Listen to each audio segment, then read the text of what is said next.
Hey everyone, I am Travis, this is Brad, and you are watching and/or listening to I Must Stand. I Must Stand is more than just a YouTube video or a podcast. I Must Stand is a commitment. I Must Stand is a resolve to take the responsibility needed to keep not one, but both feet in the game, moving towards the future that's worth living. We help people gain clarity on their aim and break the mindset that they are determined by the space between, or they are defined by the space between. The I Must Stand mindset is having a constant awareness of the times in one's life that they fall into patterns of victimhood and realizing that taking responsibility is the only way out. So we provide transformational events and coaching for men, equipping them to take responsibility for their faith, family, body, and business. And we mean business today, don't we, Travis? We do mean business. This is our second podcast in this lovely setup by producer Brian. I want to give one more shout to producer Brian because why not? What a guy. Making dreams come true. He does make dreams come true. For us, for other people. Yeah. I mean, that's about it. But we'll move on. Thank you, producer Brian, for all you do. Today, we are talking about meaning.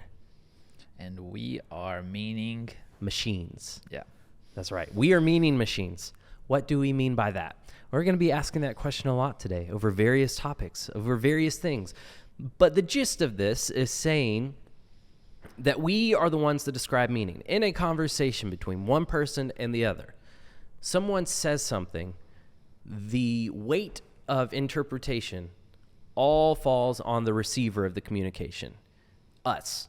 When we are in a conversation, when you and I are in a conversation, I am making stuff up. I am making meaning up about everything. The tone of voice that you have, the words that you choose. I am making meaning about that. A perfect example that I feel everyone can relate to is when you text someone and they don't use emojis. What do you assume about that person? I assume either they're too masculine for the emojis or... Stop it. No, they are very pissed at you. Yeah. You're making up things in your head. Right. Yeah, without the emojis, without the correct punctuation. Right. Or too correct of punctuation. Sure. Yeah, we're not typing a legal document here. Right. It's a freaking text message. Yeah. So my mom is a great example of this. She will just call me, period. It's like, I'm sorry, is everything on fire? It's like a level 10 emergency. Right. And I call him like, is everything okay? And she's like, yeah, everything's fine. I just hadn't talked to you in a while. I'm like, what in the, like, you should have done this. No, I shouldn't have jumped to conclusions because I put all that meaning into the text message. Sure. That's a fairly generic example or general example that everyone struggles with, but it happens all the time. All the time. All the time. I have even caught myself having in a conversation, I answer the question that I think that I have made up that they are asking. Yeah. That's all the conversations that are going on. I mean, when you and I are conversing, heck, let's take right now for an example. Why not? You're talking. I'm hearing you. I'm hearing what you're literally saying. I'm hearing what I think you're saying. I'm hearing what I think I want you to say. Right. There's 4 or 5 conversations going on in my head. I am making up whatever meaning needs to make sense for me in that moment. Yeah.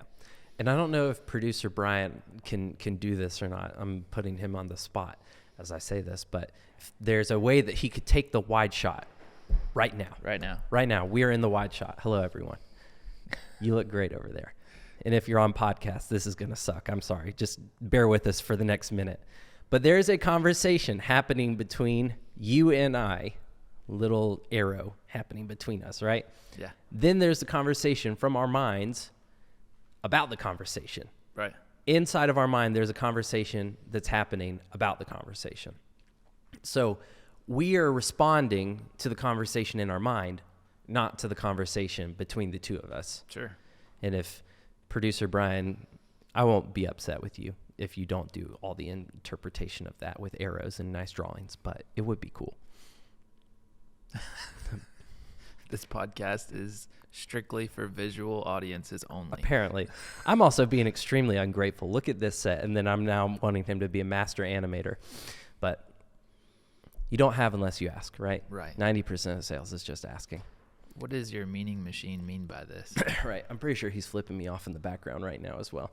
But no, it's just, if we can get a hold of this principle, I think it really opens up a lot for us. It'll open up a lot inside of all the pillars that we talk about, our faith, family, body, business, that we are the ones that are responsible for the meaning, right? Right. So how can this play out? Or I'll just ask this. What's an example that you can give of a time in your life where you have experienced this, like a very obvious thing that happened, a conversation that you made something up that was completely different than what the person meant by it? Sure. Thinking back to a particular time, getting into an argument with my wife. I made up things that she didn't say. I mean, I made up things because based off of the way I viewed myself in that particular circumstance. I'm thinking back to one particular circumstance.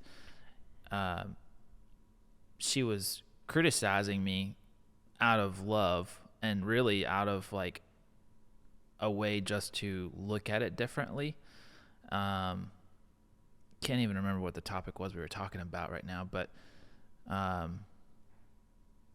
she wound up criticizing me in a constructive way, and I completely flipped it on its head because of the way I was perceiving myself in that conversation and perceiving my own self-worth. Like I twisted this whole thing that she meant to say one way, and I made it a completely different thing, which just blew the whole conversation, the whole argument even further out of the water than it had to be. So that's I mean, and I think that's a pretty generic example of a way that a lot of, especially marriages, relationships, maybe even relationships with your kids, coworkers, like I think that happens a lot. Like we take like the perspective that we have of ourselves or the way we've experienced those types of conversations in the past, and we bring meaning to the conversation that was never intended. And how destructive is that? You know, we get into a situation where we want to better ourselves. We want to get out of conflict, not run into conflict. And yet we still just sit here and make up stories that aren't true versus exploring what could be true or truer about that conversation. Yeah. When you really start to take hold of this premise, you'll start to see it in every conversation. You'll start to catch yourself more and more. So we had just, I think that I had just gone through a coaching session. I just got back from coaching in California, and I was booking my flight and my wife's flight to go out for our last session for the celebration dinner that was going to be there. And we're looking at all these different flight times. And keep in mind, like, this is very on the top of my mind. We talked about it a lot during our weekend there. It is like, it is right there. And I'm asking my wife what flight time she would prefer.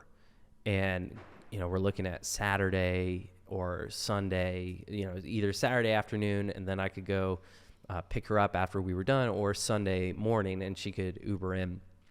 And when I posed that question, she jumped at the Sunday choice. She was like, oh, well, what about, like, I could fly in on Sunday.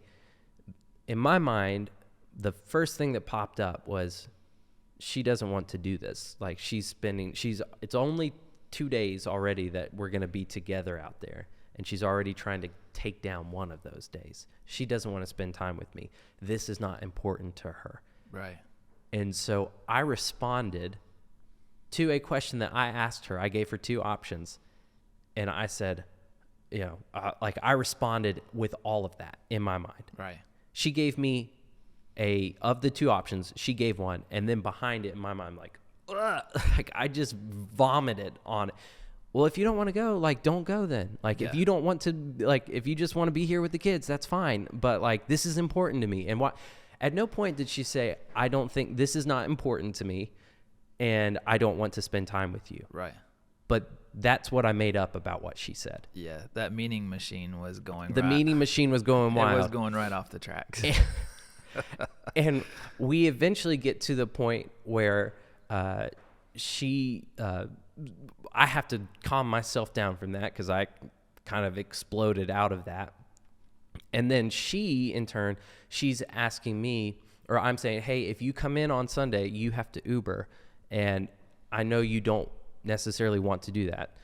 More out of, my wife is more of like a pen and paper type of gal than a texting type of gal. Sure. She loses her phone constantly, like in the house. Like it's a great thing. She never has it on her. She doesn't live by it. Yeah. Kind of allergic to technology in a way. Love it. Not because she's not brilliant or capable, but she chooses to not engage with it the way that I do. Right. So I know that getting the Uber app and putting a payment method on there and going through all that is going to be very taxing she just doesn't want to do it. Sure. So I'm like, if it's Saturday, I can come pick you up and then you don't have to deal with any of the Uber stuff. And I'm saying it out of like, I'm making up that if she had the choice, she's not going to want to do that.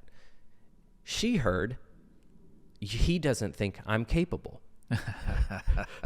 He doesn't think I'm smart. He thinks I'm just this, dumb stay-at-home mom.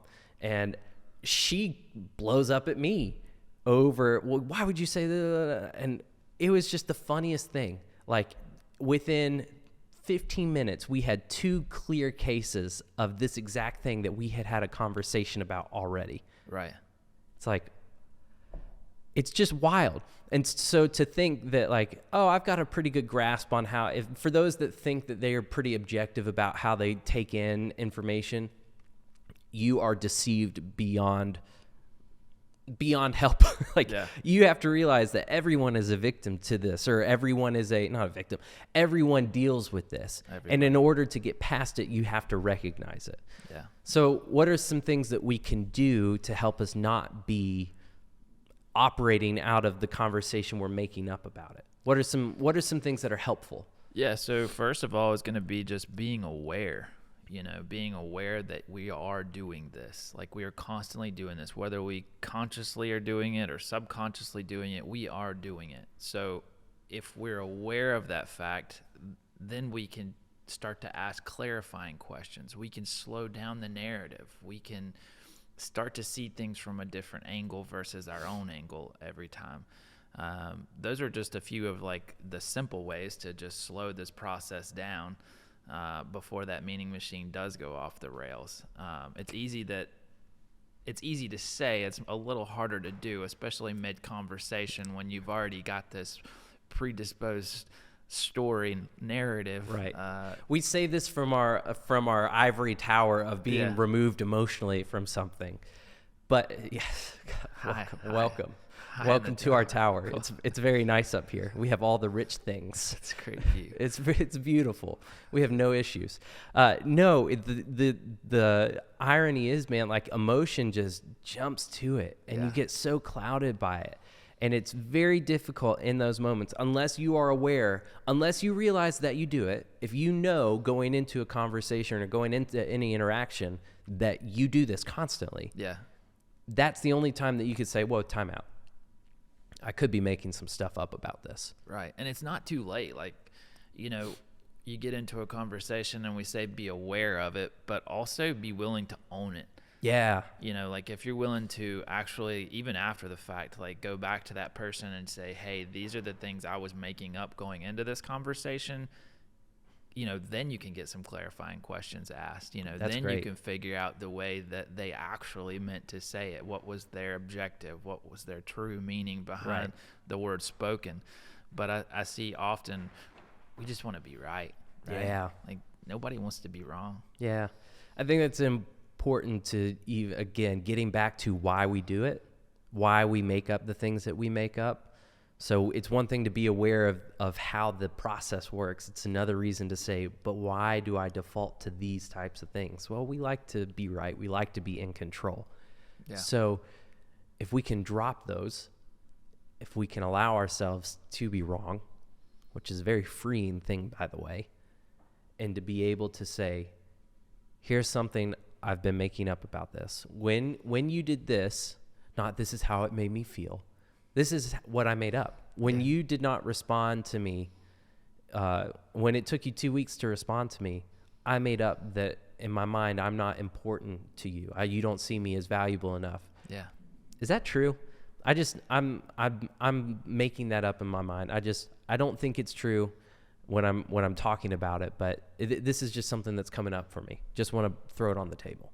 Yeah, and it gives relationships the opportunity to get deeper. Yeah. You know, if you're willing to go there with that person, it allows them to see a part of you that up until now they probably haven't seen, which is maybe your insecurity or the way that you viewed the relationship up until this point. Like, it gives you the ability to dive into what's possible. Yeah. And that goes again into, we've talked about this many times on many episodes, but you know, the things that you don't know, there again is another area that you can explore. It's a cavern, it's a cave, there's a treasure there. Yeah. If you could own that, you can own the way that you respond to those things. Yeah. Man, how freeing. Like, you are in control. You don't let the meaning machine, you don't let the spacesuit drive. Yeah. You choose to go down that path or not. Yeah. And to your credit, and to what you're saying there, to be able to be in control of it. And when you are in control of it, like, what fruit is on the other side? When I own the way that I show up, how does it change every situation? Sure. Because, you know, we talk about, in coaching, we want to solve problems. We want to, here is the current reality. Here is where, the vision of where we want to be. And here's the tension between. All these problems are interpersonal problems. Right. And the way that we solve interpersonal problems is owning the way we show up. Right. It's not fixing the other person. Yeah. It's owning how we navigate those conversations. Yeah. Yeah. And I think about that, like, where we are and where we want to be, and the meaning machine in between there. You know, there's a portion of that timeline that we often forget, and that's like where we are, where we want to be, and then where we've been, the past. You know, what have we made up about the past that's informing that meaning machine? Yeah. And how do we reframe the past to be able to create a meaning machine that serves the future we want? Right. You know, that meaning machine's always going to be there. Yep. Like, there's no turning that off. Yep. But that you can make that machine work to your favor. Yeah. That's good. Yeah. Again, asking the question, why did I make that up? Right. Let's chase this train where it needs to go. Sure. Figure out what is existing underneath. Why would that come up for me when someone says something and I feel this way? Whoa. Why did I make that up? Yeah. Why did this come to the surface? That's something I need to deal with. Yeah. It's crazy. The meaning that we often ascribe, or the stuff that we make up, it's from all of our insecurities. It's from all of the hurts and all the pains, and it's typically us trying to validate a belief that we already have. Sure. We're trying to prove ourselves right. Right. Opposed to challenge the narrative that exists, which is probably why we have some visceral reactions sometimes when people say something to us, and then we buck back up and we express kind of strongly. It's like, whoa, there's a very strong meaning that we made up about this. Well, Sure. because there's a pretty strong belief that's existing underneath. Didn't realize it was there, but it was there. Yeah, I think about all the missed opportunities. You know, whenever we jump on that meaning machine and we know we're right, there's no other way. Like, I've already predetermined this is how it's going to turn out. This is what they mean by what they said. I think about the intimacy that's lost. And I think about, we mentioned that a minute ago, the intimacy that's lost between, a spouse, a coworker, whatever. But, you think about the intimacy that's lost in a business relationship, and like what's possible on the other side of you actually seeing what they're saying and figuring out what type of end goal they wanted to begin with. Like you're leaving a lot you're leaving a lot on the table there. Yeah. That's possible if you were just to actually come into relationship with that person and drop the meaning machine. Yeah. A lot of people would assume that if they're a lot of people who feel stuck, maybe the people who are listening or watching this, I bet there are quite a few people that would assume that they've not had the same opportunity as some other people. Oh yeah. I bet there are plenty of people that, if they're listening, they've probably said to themselves, if I were in this person's shoes, I would absolutely do things this way. Right. Or if I were in this person's shoes, this is how I would handle it. And I would be this successful if I had the resources that this person had, or if I had the opportunity that this person had. Yeah. Well, newsflash, if you're carrying around that thought process, I guarantee you were blind to the opportunity that's right in front of you, because you're not looking for opportunity. You're looking to be right. Right. And the meaning machine, there's something that you get out of it but there's something that's costing you.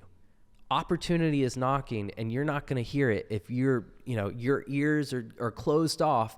Your mind is so focused on validating the things that you already think and believe, because this person did this to me, this interaction, they meant this by this. It's like I love when we were coaching, or when we were experiencing coaching, and a guy who's going to be a guest on our podcast, Dan, he just says this all the time.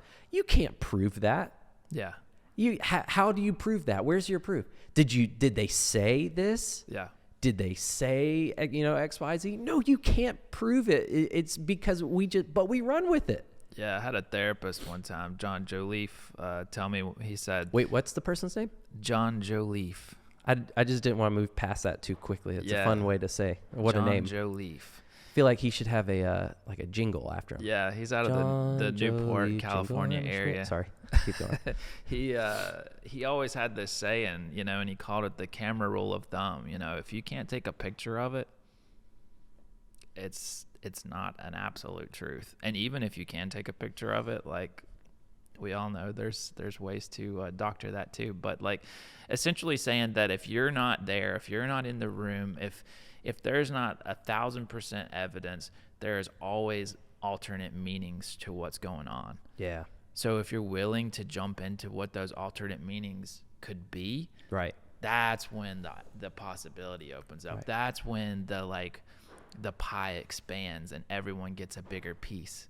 And if we're already operating on faith with those things, right? Like it takes a decent amount of faith for us to believe that this person, whatever the negative meanings that we bring to it, we have conviction, but there's a lot of faith and we don't seem to question that. It's like, well, why, if you're going to have that much faith in something, why not put it in something positive that serves you? Right.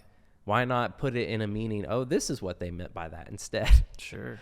Let it serve you in a positive way, opposed to bringing the worst out of you. Exactly. I love talking about this stuff, by the way. It's simple, but it's a game changer. Yeah.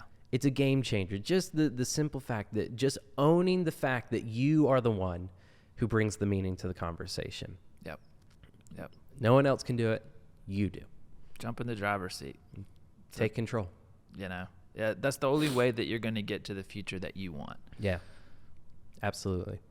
Well, thank you for those who are watching and listening and who are a part of this conversation. If again, I don't know all the metric ways that are the ways that people can leave reviews or say nice things about us. If you've enjoyed this conversation, please do all that on whatever platform that you're enjoying this from.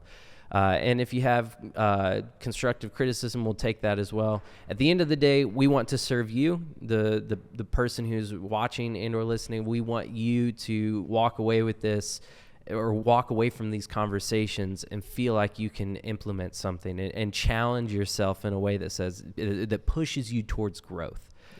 Because that's the key thing for us. We want guys to be owning their faith, their family, their body, their business, because we believe that a community of men who own their faith, their body, or their faith, their family, their body, their business, it's going to be a community that is drastically impacted, that's making a big impact in the world. So a couple quick notes and we'll let you go. If you are, as you're listening to this, you resonate with a lot of what we're saying and you don't feel like you have the capacity to be able to navigate that yourself, you are in luck. Brad and I coach, and that is something that we would love to help you out with. So if you are interested in receiving coaching, please reach out to us. You can find out more information on that at imuststand.com, or you can find us on social media, Instagram and on Facebook and on YouTube. Good old YouTube. We also have transformational events. We have 4 transformational events happening in 2024. First one's coming up at the end of April. It is called Wake Weekend. It is a pattern interrupt. We're going to break you down mentally, physically, emotionally, spiritually. Man, we are going to jump into some awesome stuff. You're going to be around 30 other guys like-minded who want to be pursuing growth, who are dedicated to owning the way that they show up in the world, that are dedicated to making a difference. It's great relationships are formed. Brotherhoods are forged in these types of events. That's right. And we would love to have you be a part of that. So you can find out more information for that at imuststand.com as well. So anything that you would like to add before we close, Brad? Yeah, no, I want to challenge you. If you enjoyed this podcast, like it, share it with a friend like Travis said. But 2, take inventory of your meaning machine today. Just take a little time as you're having conversations today and see what conversations are happening in your own mind about what's going on, and see where you can implement this. See what type of growth is possible just out of the next 24 hours. Yeah, that's great. Yeah, but again, if you didn't get it before, like us, share us with a friend.